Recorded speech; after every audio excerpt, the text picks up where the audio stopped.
Vous suivez la télévision Isanganiro. Bienvenue, chers téléspectateurs, à ce journal dont voici les principaux titres. Le gouvernement du Burundi vient de prendre une mesure de libéraliser le marché du sucre.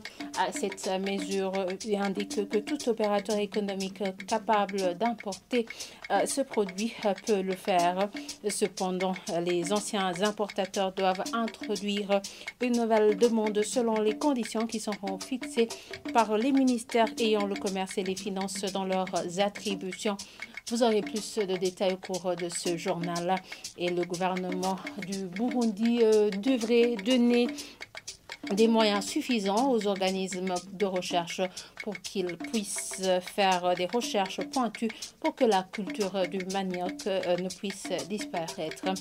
Cela est dit par un expert dans le domaine agricole après des lamentations de certains agriculteurs comme quoi cette culture tend à disparaître. Voilà pour le sommaire. Les détails, c'est tout de suite.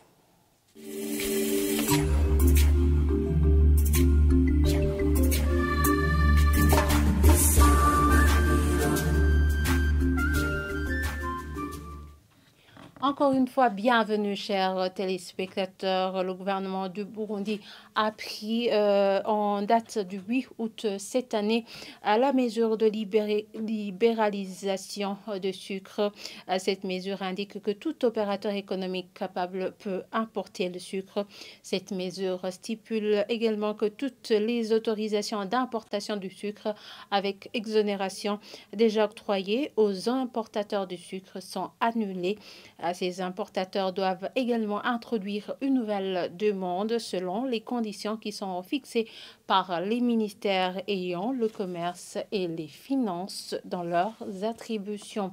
Et à côté réaction, l'organisation Parole et Action pour le changement de mentalité et le réveil des consciences apprécie positivement cette libéralisation du commerce du sucre. Le prix du marché sera désormais dicté par la loi de l'offre et de la demande. Le Faustin Dikoumana, directeur national de cette organisation, trouve que le commerce du sucre ne sera plus contrôlé par certains individus. Suivez-le. Nous sommes dissatisfaits par la mesure qui vient d'être prise par le gouvernement de libéraliser le commerce du sucre. C'est une mesure qu'on avait réclamée depuis longtemps. Et cette mesure va permettre à ce que, et à travers les avantages comparatifs, une concurrence acharnée entre opérateurs économiques va s'édifier et les opérateurs économiques pourront faire entrer du sucre à partir des pays qui ont un avantage comparatif au niveau de la production du sucre. Comme ça, le prix sera le prix du marché, alors entre l'offre et la demande. Le sucre pourra être disponible, quel que soit le quoi l'importation, mais il sera disponible et le prix du marché sera celui qui va se faire à partir de la confrontation entre l'offre et de la demande. Et cela va permettre à ce que l'économie et le commerce du sucre ne soit pris sous l'apanage des prédateurs. Vous savez que dans ces jours-ci, il y avait une tendance au niveau du gouvernement de confier le commerce, une activité économique sous forme de monopole à certains opérateurs économiques ou à certains agents économiques sans forme de concurrence aucune. Donc, ça veut dire qu'il y avait une odeur de corruption. Le reste sera à ce qu'on prenne des mesures pour laisser l'entreprise se soumettre. Continuons ce journal par la page du commerce. Le manque de moyens de transport suite aux pénuries du carburant et la diminution de la production de lait en cette période d'été. Ce sont les principales causes qui font que le lait manque cruellement dans Bujumbura, la capitale économique.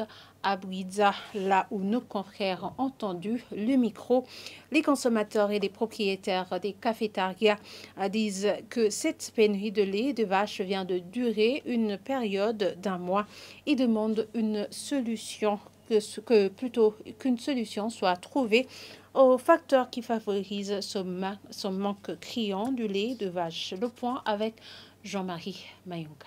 Dans certains cafétérias visités en mairie de Bujumbura, les responsables de ces cafétérias expliquent que dans ces jours-ci, ils ne vendent pas du lait comme il faut. Ces responsables des cafétérias signalent qu'une période de 2 mois vient de passer sans avoir du lait en quantité suffisante. Ils disent que parmi eux, il y avait ceux qui recevaient 120 litres, mais aujourd'hui, ils ne reçoivent que 10 litres. Les raisons avancées par ces vendeurs sont le manque de carburant qui entrave le déplacement pour arriver où ils peuvent trouver du lait en quantité suffisante. D'autres signalent que c'est parce que nous sommes dans une période de la saison sèche. Suite à cette situation, ces responsables des cafétérias disent qu'ils travaillent à perte. Nous avons le manque de lait depuis il y a une semaine que nous n'avons jamais de lait. Il y a 2 semaines.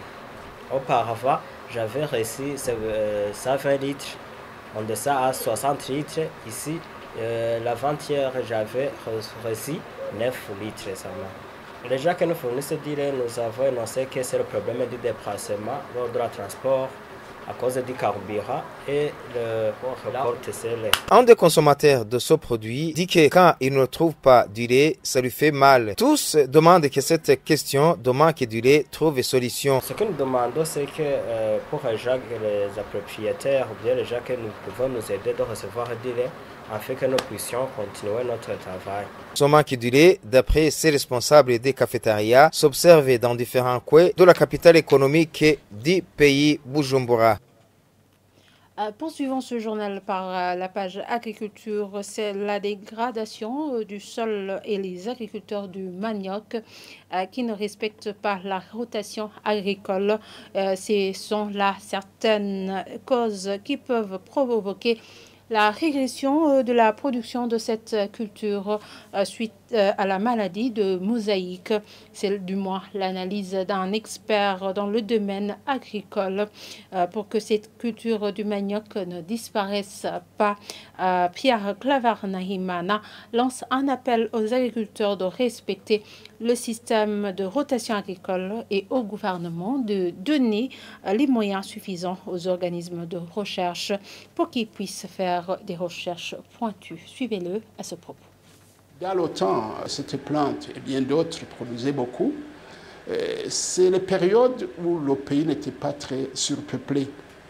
Ça veut dire quoi? Ça veut dire qu'à l'époque, un paysan avait à sa disposition beaucoup de terres libres sur lesquelles il pouvait planter du manioc. Mais maintenant, on arrive dans une période où on a une population qui est très grande, et surtout la population rurale, où le paysan, l'agriculteur, il est obligé de cultiver sur un petit lopin de terre plusieurs cultures. Il est obligé de ne pas faire de rotation. Ça veut dire, ce mois-ci, il fait du manioc. Après la récolte, d'ici 6 mois, il remet du manioc. Avec cela, c'est la terre qui se déprécie. Et forcément, toutes les cultures, que ce soit le manioc, elles ont besoin de fumure organique. Mais observez bien, dans les champs de manioc que nous avons suivis depuis longtemps, je n'ai pas vu beaucoup de paysans qui mettent de la fumure dans les champs de manioc. Un autre phénomène qui arrive, lorsque vous plantez sur des sols qui sont érodés, souvent les maladies aussi attaquent. Alors maintenant, on constate que la plupart des champs sont attaqués par la mosaïque, parce qu'il y a beaucoup de pression sur la terre. D'abord, c'est faire de sorte que les paysans puissent avoir de la fumure pour ces plantations de manioc. 2, il faut faire de sorte que les paysans arrêtent de faire des cultures qui se succèdent sur un même lopin de terre, les mêmes cultures. Il faut que si dans une saison, ils mettent des maniocs sur cette terre, il ne faut pas qu'ils reprennent avec la saison qui suit. Il faut que le gouvernement donne les moyens nécessaires aux organismes de recherche, l'université, l'ISABU et bien d'autres, pour qu'ils commencent à faire des recherches pointues sur les variétés de manioc qui pourraient supporter ces conditions très difficiles dans lesquelles nous sommes.